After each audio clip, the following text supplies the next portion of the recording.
How's it going, Renegades? Coach Pat here. Today we're going to take a look at the back squat and rowing. So this is me, and I want you guys to see where different skills like posture, control, and connection come into play when we're squatting, and then how we can transfer those skills to our rowing.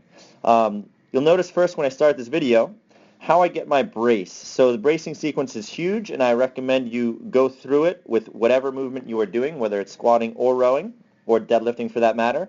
But basically, I want you to stand tall like I am here, squeeze your butt, get your ribs locked down to your pelvis, get your belly nice and firm, super stiff, and then shoulders should be pulled back and down. That's your brace, and you should maintain that brace nice and tight without letting any motion occur through your vertebrae as you perform or execute any movement.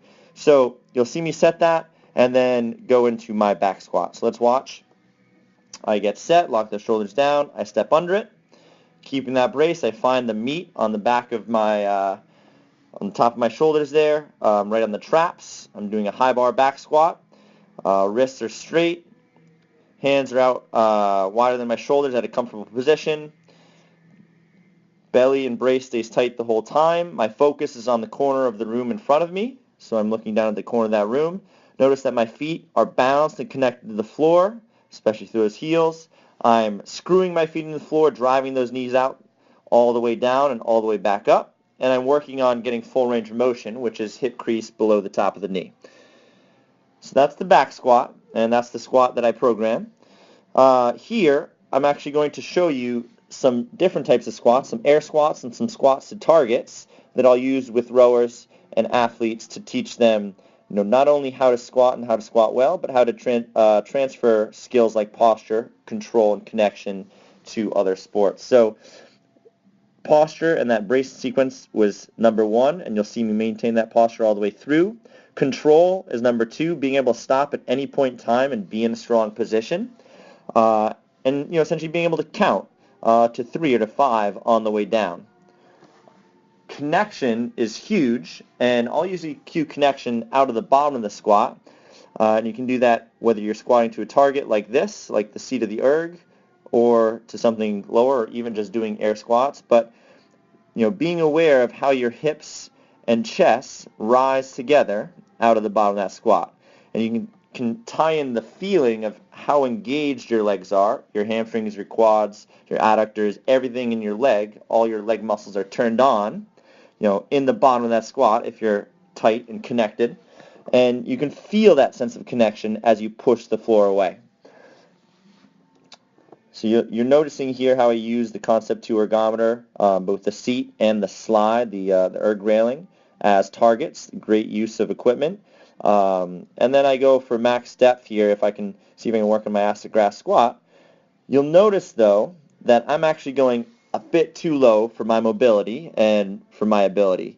If we pause it in the bottom of this next one here, you'll see right as I go to touch the plate that my lumbar curve and my lower back starts to round.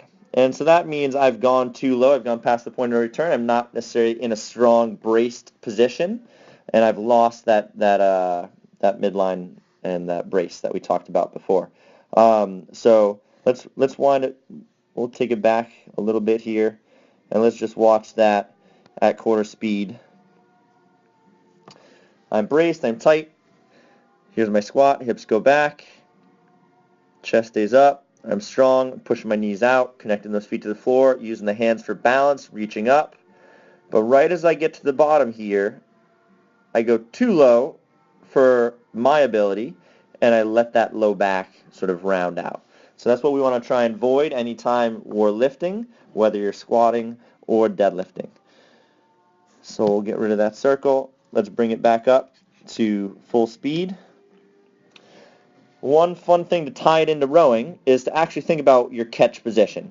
Where is your butt and your hips in relationship to your heels at the catch with good posture with your legs turned on. So there's me looking at that distance, measuring that distance for myself, seeing how much distance I have there. Then I'm going to sit on the erg. I'm going to get my brace, sitting at bodies over, just stacking myself, sitting tall. I'm going to take a few strokes. So here's my brace right here. I lock everything in. I'm solid. Now I try and maintain that nice and smooth as I take a few strokes. I feel how I turn on all the muscles in my legs and find that feeling of connection that I had in the squat at the front end of my stroke. And then I can pause and look down and see that distance between my butt and the heels. Is it the same? Do I have that same feeling of connection and having everything turned on? And I'll notice that if I do it right and I do it well, those shins vertical, I'll have the same exact distance between my butt and my heels. So pretty fun things to cue and be aware of, and a great way to teach, athletes and rowers, how you can tie the two, squatting and rowing together.